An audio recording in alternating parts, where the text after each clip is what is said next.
Système au bord de l'effondrement. Les hôpitaux sont saturés. L'état d'urgence à Berlin. Imagine cela. Tu appelles une ambulance et personne ne vient. Non pas parce que tu as composé le 112 par jeu, ni parce que tu exagères, mais parce qu'à Berlin, capitale d'un pays industriel avancé, il n'y a tout simplement plus d'ambulances disponibles. Berlin 2026. Bienvenue en état d'exception. Bienvenue dans le chaos. Bienvenue dans l'échec politique des anciens partis. Salutations distinguées à ceux qui, quand on parle de responsabilité, ne pensent pas à des excuses. Ce qui se passe ici n'est pas une catastrophe naturelle.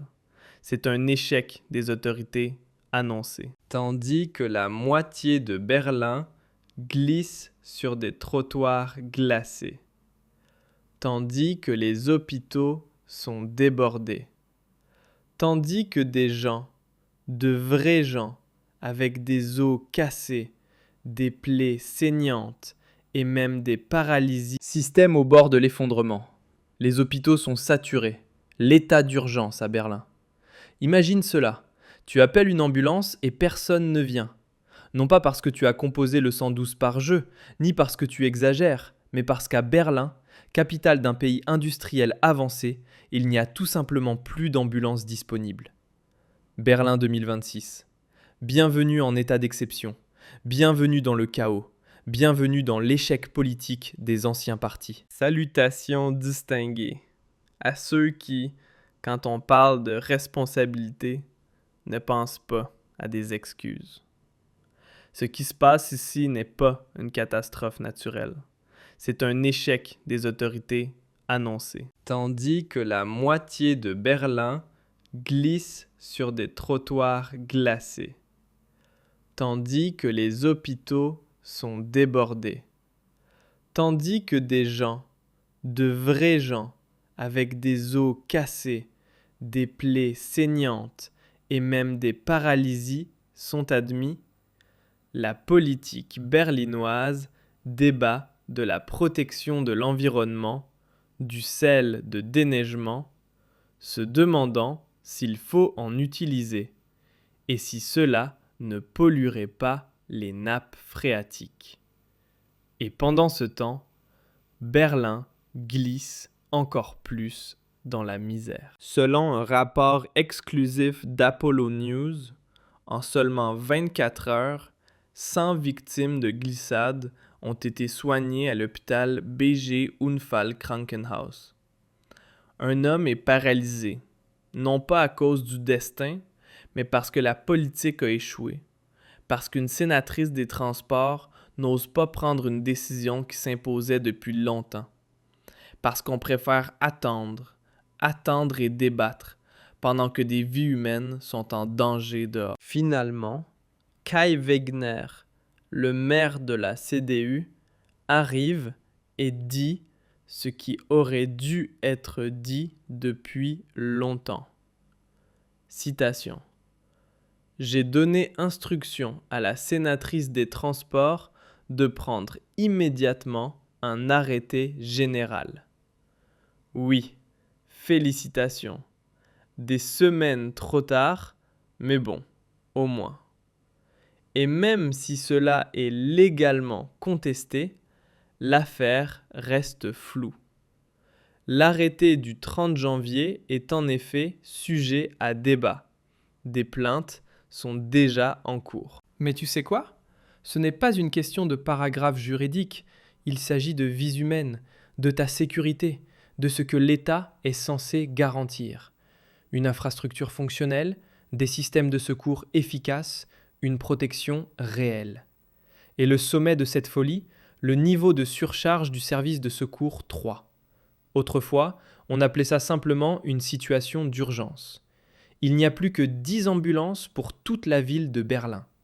10 pour près de 4 millions d'habitants. Imagine cela. Un accident de voiture, aucune garantie que quelqu'un viendra. Un infarctus, bonne chance.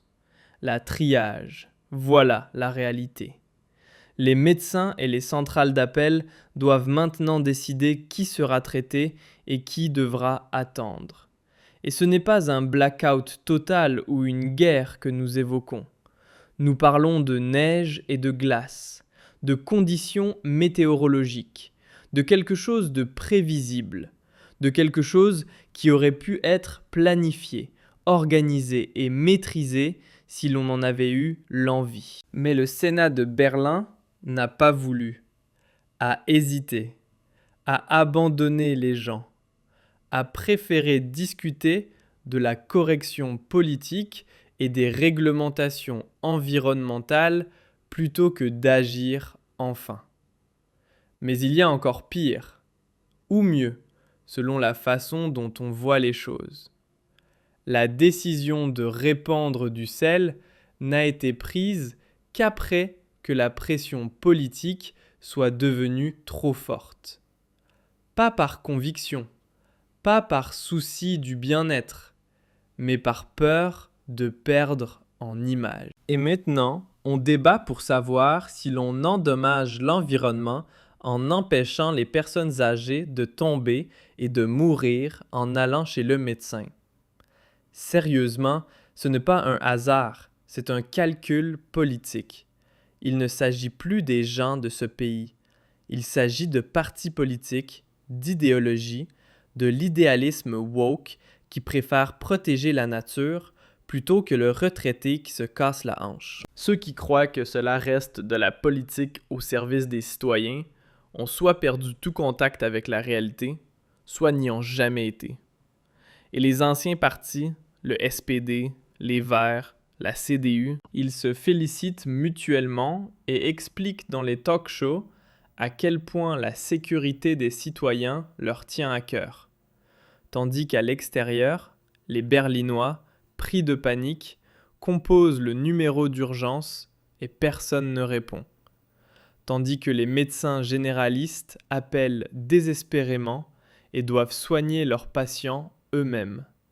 Tandis que les supermarchés manquent de sel de déneigement et que les maires se demandent pourquoi personne n'était prêt. Peut-être parce que personne ne voulait prendre de responsabilité.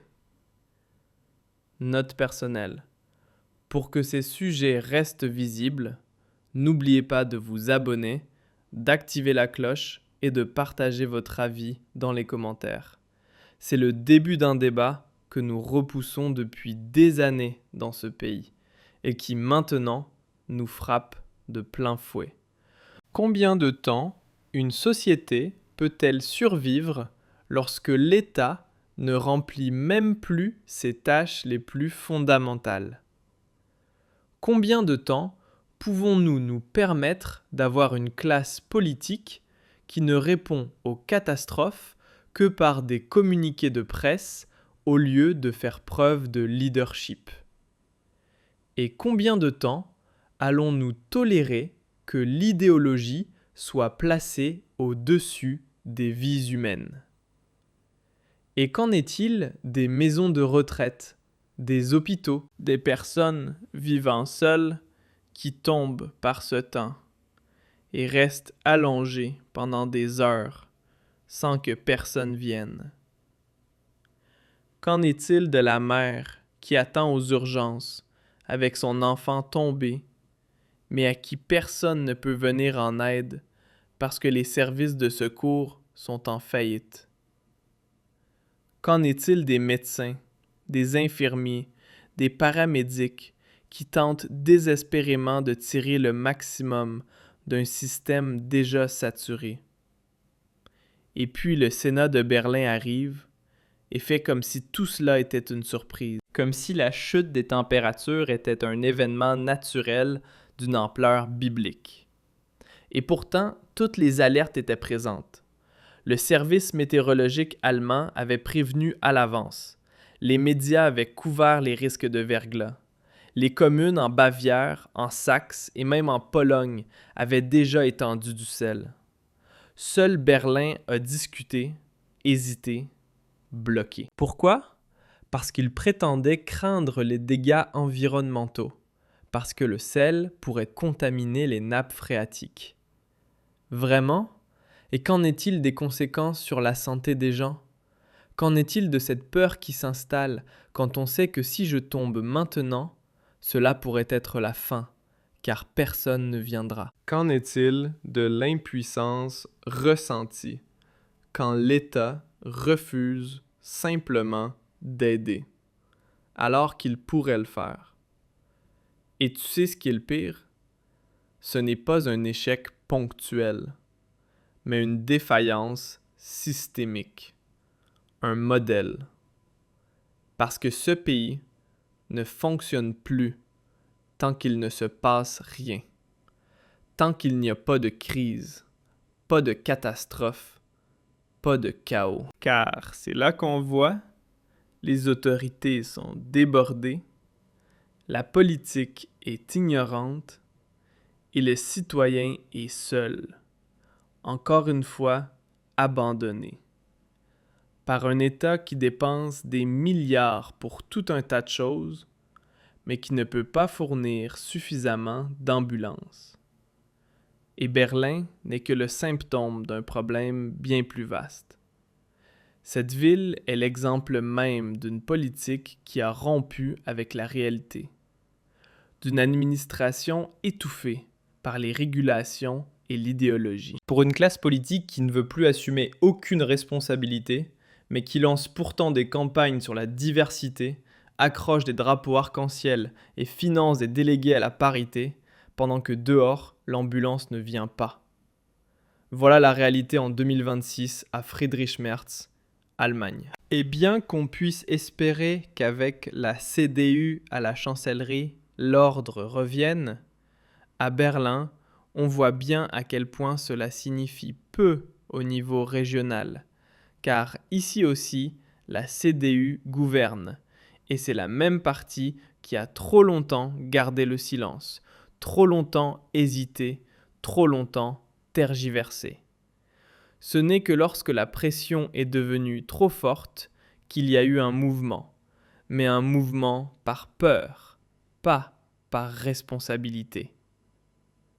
Petite pause. Tu vas maintenant voir à nouveau des informations montrant à quel point tout est devenu instable.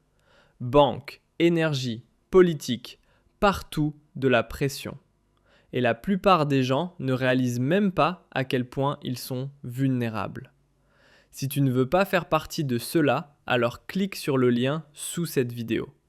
Le système de préparation aux crises te rend invulnérable, légalement, financièrement et numériquement. Et c'est précisément pour cette raison qu'il est plus nécessaire que jamais d'avoir des voix critiques, qui mettent le doigt sur la plaie, qui disent ce qu'il en est, qui n'ont pas peur de prononcer ce que des millions de gens pensent.